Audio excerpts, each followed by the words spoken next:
Church, this is Pastor Ben here with another episode of Stay at Home Lessons.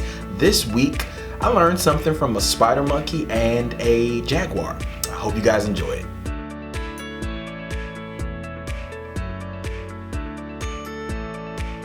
I was watching a nature show recently, and on the nature show, it showed a spider monkey who typically stays up in the trees in order to stay away from predators. Now, in order for the spider monkey to attain the food that it needed to survive, it had to come down from where it felt was most safe, and it actually had to get into this area where it could possibly be in danger of getting eaten by a jaguar.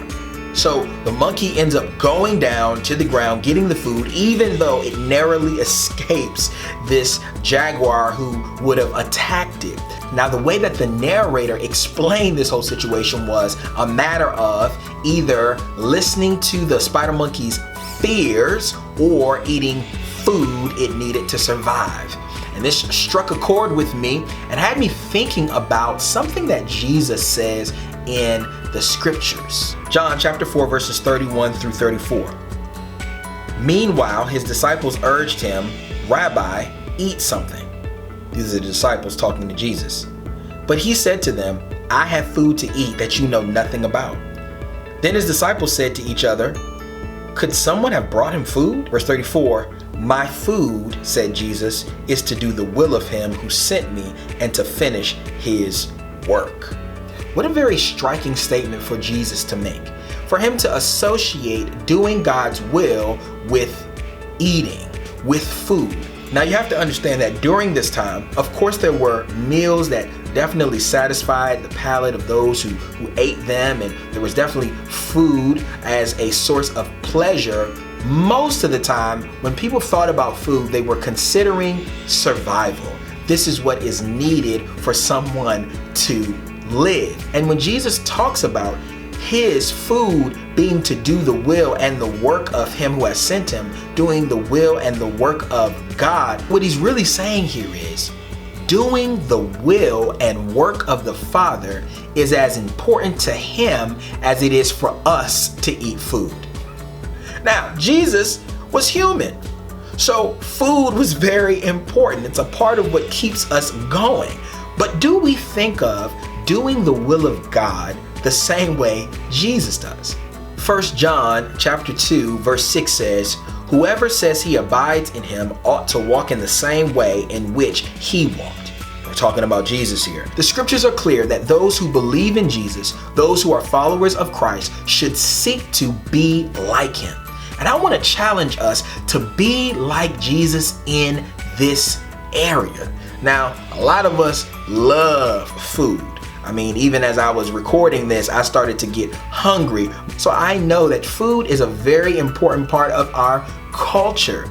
But when we think of the fact that food is something that we need in order to live, this should help us recognize the importance of doing the will of God.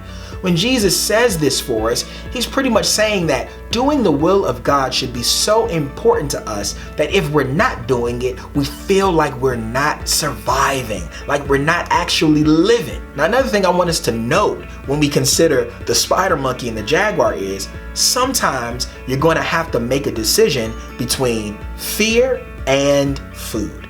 Sometimes you're going to have to make a decision to either be afraid and not do the will of God, or push past your fear in order to eat. See, if we thought of the will of God in a way that says that if I'm not doing God's will, I'm hungry, I'm not surviving, then when fears would come up that would try to thwart us fulfilling the purposes of the Lord, we would say, no, just like the old McDonald's commercial, I gotta eat. This is very important for us to recognize and get, because the closer you get to doing God's will, you're going to have fears. There are going to be reasons that will come up to try to prevent you from obeying him. We are definitely in a time where to do the will of God isn't always applauded or celebrated in the times that we live in. But that doesn't mean we shouldn't push through. If you really want to do God's will, there's going to be some hesitation, there's going to be some caution. But you need to know that if you're trying to be like Christ, then pushing past that is important, because doing God's will, doing God's work is as important as eating. And then you could be like the spider monkey who says, look, it's scary. Look, it may be difficult. It may be hard, but I would rather do God's will than go hungry in this situation. I hope this helped you out, guys. It definitely helped me out. I have some more nature analogies for you. Just another stay-at-home lesson that I believe will encourage your heart. Say no to fear and say yes to the food of doing what God says over what the world may say. Love you guys, and I'll see you next time.